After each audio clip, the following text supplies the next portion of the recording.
శ్రీ సీతాలక్ష్మణ భరత శత్రుఘ్ను హనుమత్ సమేత శ్రీరామచంద్ర పరబ్రహ్మణే నమః.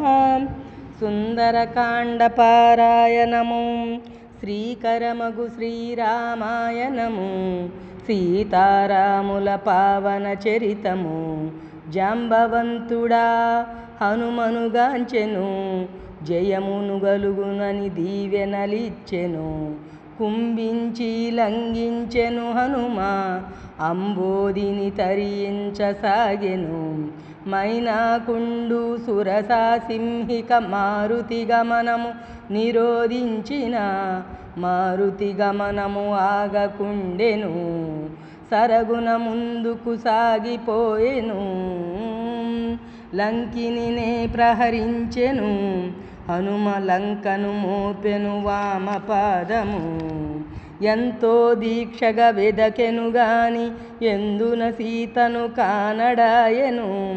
లంకేశుని ఘనశయ్య గృహమున మండోదరి నిదురించుచుండెను. అందమైన ఆ తన్విని గాంచెను, ఆమె సీతయని భ్రమసియుండెను.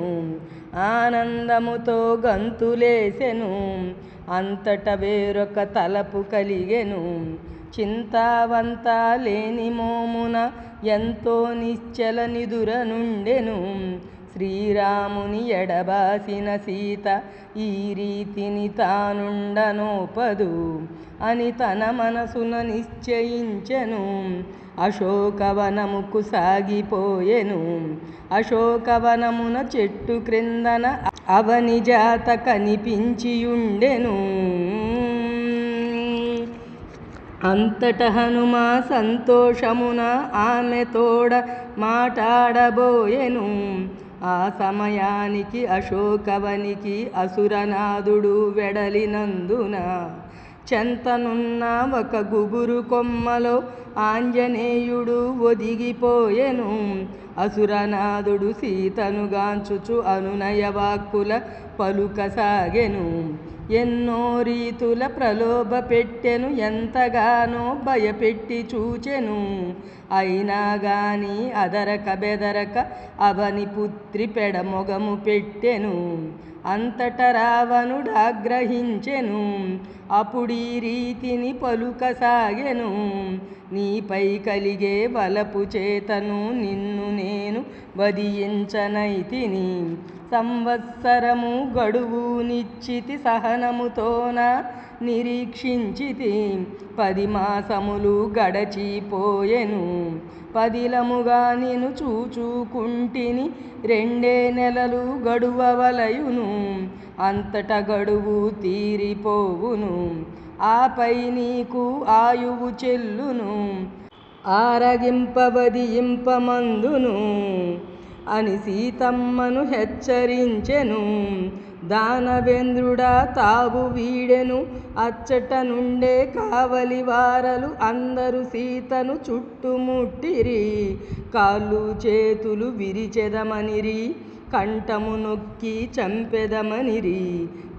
ఖండములు కోసుకొందము, వండుకు తిందామనుచు పలికిరి. ఆ విధి నెన్నో రీతులగాను అసురాంగనలు భీతి గొలిపిరి.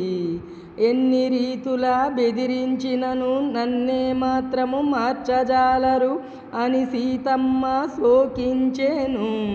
దానవ వనితలు మిన్నకుండిరి, అచటే ఒక చోట త్రిజటయుండెను. అప్పుడే ఆమె నిదుర మేల్కొని, రాత్రి నేను ఒక స్వప్నము గంటిని, రాక్షస నాశము నందుగంటిని. జానకి మాతకు శుభము జరుగును, దానవ కోటి దహించిపోవును. కనుక మీరు ఈ దురితము మానుడు, కరుణామయిని శరణు వేడుడు అని యాత్రిజట కసిరినంతను దానవాంగనలు నిదురబోయిరి. అంతట సీత లేచి నిలిచెను, ఆత్మహత్యకై సిద్ధమాయెను. శుభశకునములు పొడసూపేను, శుభాంగి సీత ఆగిపోయెను. హనుమంతుండు ముందుకేగెను, జానకి మాత ఎదుట నిలిచెను. రామకథను సీతమ్మకు తెలిపెను, రాముని ముద్రిక గురుతు నొసగెను. సీతయొ సంగిన చూడామణిగొని శ్రీరామునకు నివేదింతునని అశోకవనమును ధ్వంసము చేసెను. అక్షుడు మొదలగు ధనుజ వీరుల ఆంజనేయుడు సంహరించెను. అటుపై చిక్కెను ఇంద్రజిత్తుకు రావణ కొలువున రాముని వీరము పావన హనుమ తెలియజేసెను. సీతాదేవిని రాముని చేర్చిన నీవు లంక నిలువగలరని, లేక నీకు పోగాలమే వచ్చును, నీకీ భూమిని నూకలుండవు అని లంకేశుని హెచ్చరించెను. ఆగ్రహించెన దశగ్రీవుడు వానర జాతికి తోక ముఖ్యము, కాన తోకకు నిప్పు పెట్టుడు అనెన రావణుడాగ్రహమ్మున హనుమను భటులకు అప్పగించెను. వాలముపై తైలము పోసి తడిపిరి, ఆపై దానికి నిప్పును బెట్టిరి. ఆంజనేయునకు కాలదాయెను, వాలము మంటల వెలుగుచుండెను. అదను చూచుకొని పైకి ఎగసెను, రావణ లంకను దగ్ధము చేసెను. అశోకవాటిక ఎటుల నుండునో అనునొక తలపు మనసున కలిగెను. ఆశ్చర్యం ఇది అశోకవనము కాలకుండెను, లంక ఎంతయు కాలిపోయెను. అశోకవనమును మరల చేరెను, సీతను గాంచి శాంతి నొందెను. అంత మారుతి పైకి ఎగసెను, రాముని తలచి ముందుకు సాగెను. జానకి మాత జాడ తెలిసెనని విని సుగ్రీవుడు సంతసించెను. రాముని చెంతకు చేరిన హనుమ రామపత్నిని గాంచినానని, జానకి మాతను గూర్చి తెలిపెను చూడామణిని అందజేసెను.